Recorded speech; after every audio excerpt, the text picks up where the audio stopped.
morning, class. So today we're going to be talking about the history and an overview of both the trumpet and the modern horn.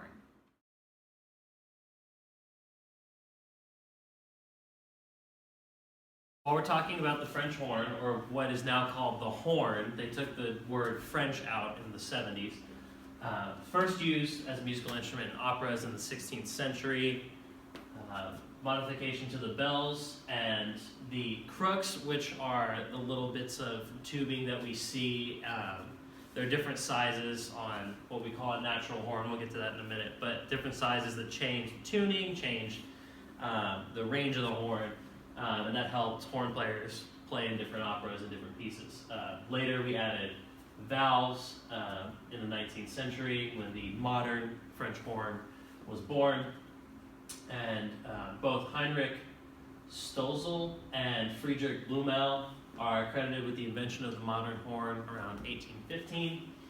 And the fun fact is, it is not French. So first we have what we call the Alp horn. I'm sure everybody has heard this or at least seen it. But different sizes were built, again, for different ranges of distance. It was used more as a call. Rather than as a musical instrument. Later it was involved in different musical aspects, and hunters wanted to use it, but they realized they can't carry a 6, 7, 8 foot long horn, so they started bending it around on itself. And this is a little younger, or a little newer version of what would be the hunting horn, which is really just one curve with a lead pipe to the mouthpiece, or where the mouthpiece would sit, and then out to the bell. But this was much easier to carry, much easier to use as a hunting call, or to use while on horseback, or just carry around with you, which eventually led to the modern French horn, which we have rotary valves, different tuning slides, rather than having to add crooks, which we talked about earlier, to change the tuning. We have these valves that we depress, and it changes the tuning, and then you play in and out of that. So you're not carrying around all these little bits of metal with you. So we're going to watch a short clip about how a horn is actually made and the process people take to make a French horn. French horn has a 4-octave range and distinctive mellow sound. As with other brass instruments, the musician plays certain valve combinations and alters lip tension to produce the right notes. However, on a French horn, the mouthpiece is relatively small, making this instrument one of the most challenging to play. The French horn is made up of 13 feet of coiled tubing, a set of valves, and a flared bell. To make the tail end, they shape a sheet of brass around a steel mandrel.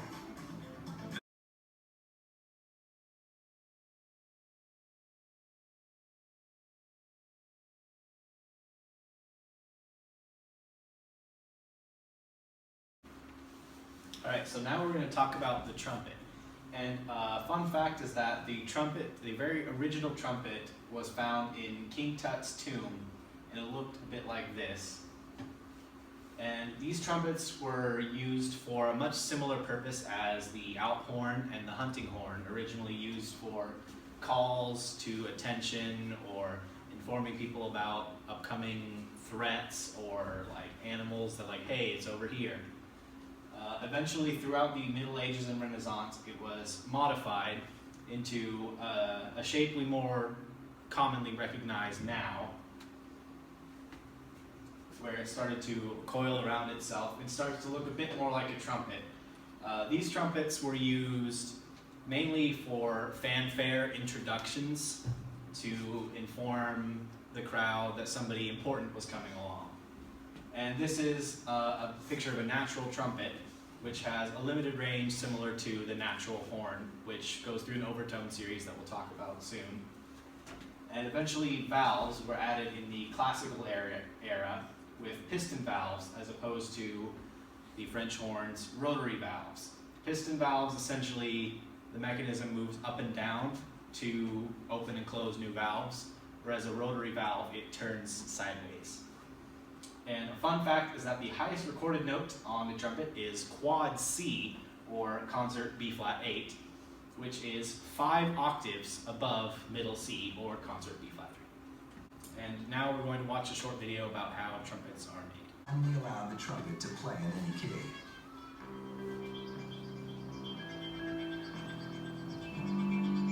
A trumpet is made up of 5 feet of tubing. 3 valves allow air to flow through additional tubing to alter the trumpet's pitch. Trumpets are made from sheets of metal, most often brass.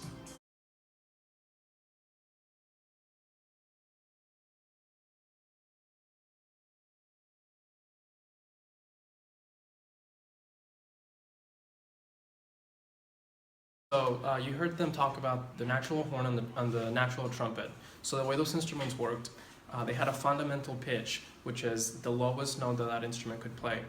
And then by increasing the intensity of the air, you went up the harmonic series. So the way the harmonic series is, it's a mathematical way that frequencies work. So you play the lowest pitch of the instrument, which we call the fundamental of the instrument, and then you increase the speed of your air, and the frequencies double.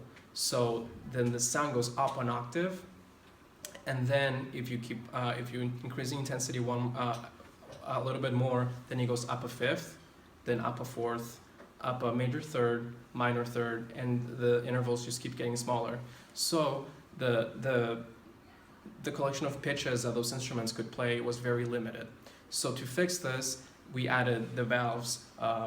So the way the valves work is the different lengths of tubing that you add when you press a key, it changes the fundamental of that pitch. So on a trumpet, for example, if you press 2, it lowers the fundamental pitch by a half step. So all of the overtones of the fundamental are also lowered by a half step. So in that way, you got all 12 notes of a chromatic scale, and which allowed orchestral players to play in any key that they wanted. And next, we're going to have Paige demonstrate how this harmonic series works on the French horn. So we're going to have her play the lowest note that she can play, and just by increasing the air intensity, she's going to be able to change the pitch of the instrument without actually having to change any of the fingers. So,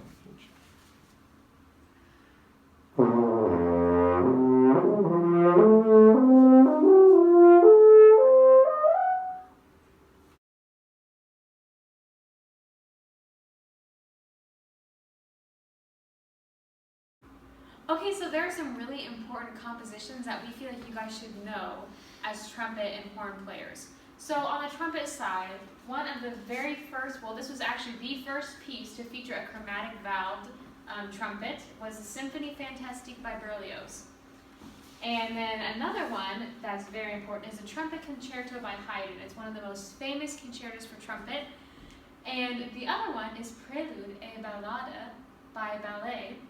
It's an all-state audition music piece this year, so many of you trumpet players are probably familiar with it. Okay, and on the horn side, we have the Horn Signal by Haydn, a very popular piece. It features a large 4-part horn section. We have the Adagio and Allegro by Schumann, which was the first solo piece written for a valved horn. And then we have Concerto No. 1 for horn and orchestra in E-flat minor by Richard Strauss, and that is also a very popular concerto as well.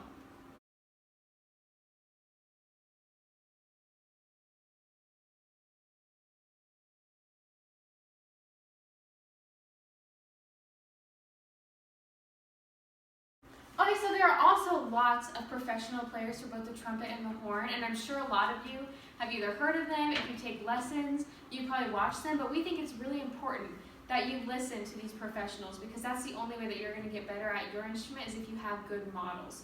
So for trumpet, some of the main ones are Wynton Marsalis, Alison Balsam, and Louis Armstrong. And for the horns, we have Philip Farkas, Sarah Willis, and Herman Baumann.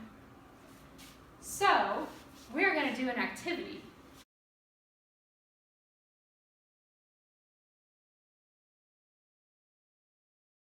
How many of you have used Padlet before? Awesome, a lot of you have. That's really cool. So, I'm going to be having you guys research about these different professional players.